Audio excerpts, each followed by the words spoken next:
Okay, now this is lecture 8, P versus EXP. I'm pretty sure last week, did y'all watch the video last week?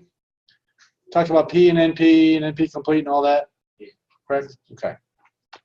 Now let's talk about P versus EXP, because someone brought up this question a couple years ago, so I made these extra slides for it. So a polynomial function is made up of terms that are only added, subtracted, or multiplied. You notice division is missing. Okay, so that's a polynomial function. Since polynomials are some of the variables and exponent expressions. Oh, and by the way, the other slides, there are definitely test questions on P and NP and all that stuff. So make sure you watch those recordings. Okay. So polynomials are sums of variables and exponent expressions. These are definitions I got off the dictionary. Polynomials are algebraic expressions that include real numbers and variables. Division and square roots cannot be involved in these variables. The variables can only include addition, subtraction, and multiplication. So a polynomial function will not include exponents or division. I'm sorry, division and square roots. Okay. So these are polynomial functions. We will see we have multiplication, we have subtraction, we have addition, we have exponents, but we do not have any division. First one's only monomial. Yep. All right, now let's talk about EXP. Now, this with EXP is exponential because of the non-integer value. Now, EXP are always the tougher ones. Okay, so this is a non-integer value. The second one includes division.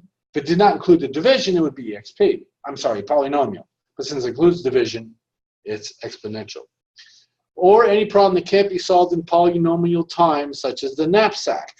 Okay, so we didn't cover the knapsack yet, or was that last week as well? That was last week as well. Okay.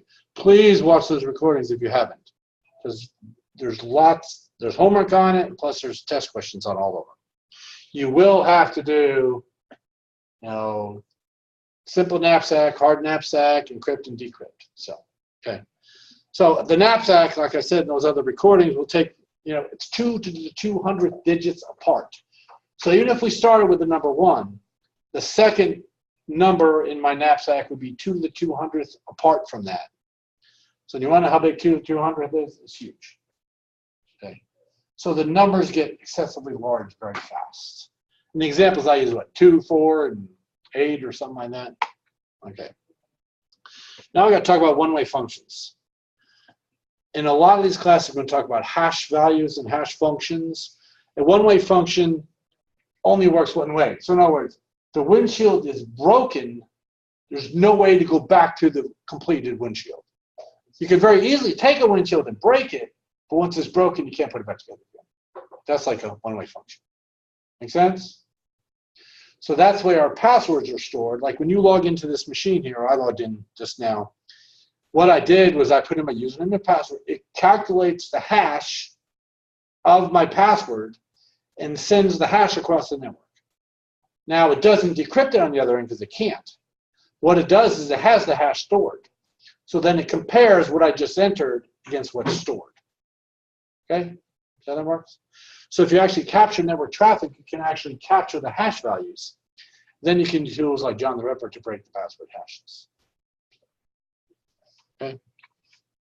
All right, here's MD5.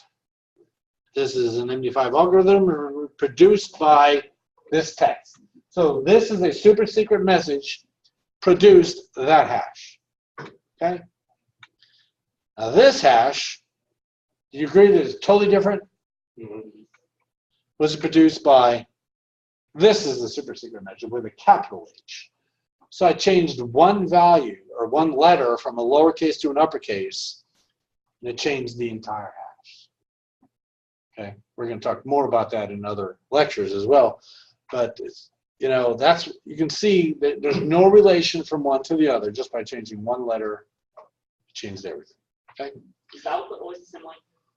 The output is always the same length, yes. Always. Okay?